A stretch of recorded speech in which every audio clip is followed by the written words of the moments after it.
wyt ti? Pwy ydw i? Mae yna bob math o labeli yn oes mae pobl yn trio roi arno ni.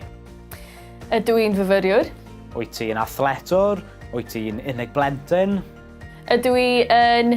Wel, neu wyt ti yn drama queen? Fi? Na. Dwi'm yn gwybod, neu yn geek? Mae yna bob math o labeli. A wedyn ni beth am Twitter neu Facebook? Mae gan pawb Twitter neu Facebook. Be mae llun profile ni yn dweud amdano ni ein hunain? Wel, fyswn ni definitely ddim yn rhoi llun profile ohono fi yn eistedd ar soffa yn bita twb o Ben Jerry's. Na fi. Felly, pam bod ni'n poeni gymaint am be mae pobl eraill yn deud amdano ni? Wrth i ni ystyried sut mae Duw yn edrych arno ni, mae'n gwyddnewid popeth. Mae yna stori am tad a mab yn mynd i'r parc i chwarae, a maen nhw'n mwynhau ei hunain, a mae'r tad yn sylwi bod y mab yn edrych yn wyn, mae'n edrych yn sal. Mae'r tad yn mynd at y mab, rhoi cwtch iddo fe, wedyn ni'n sydyn reit, Mae'r tad yn chwd o'i goryn i'w sawdl. Ond yng nghanol y chwd yma, yng nghanol yr arogl yma, yng nghanol y dribl yma, mae'n edrych ar ei mab, a mae'n meddwl gymaint mae'n caru ei fab. A mae hwnna'n atgoffa fi o sut mae Duw yn edrych arno ni. Yng nghanol ein llanas ni, mae Duw yn ein caru ni. Ie, mae Duw yn caru ni fel ydyn ni. Dim ots gyda fo pa ddillad da ni'n gwisgo, pa gerddoriaeth da chi'n gwrando yno fo, neu pa haircut trendy da chi'n newydd gael.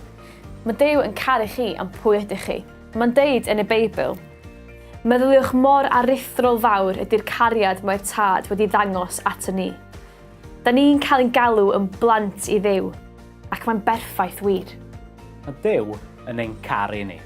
Mae Duw yn edrych arno ni, a mae'n dweud wrthyn ni, rwy'n dy garu di, fy mab, rwy'n dy garu di, fy merch. Mae'n rhaid mor braf am wybod bod Duw yn ei caru ni fel ydyn ni.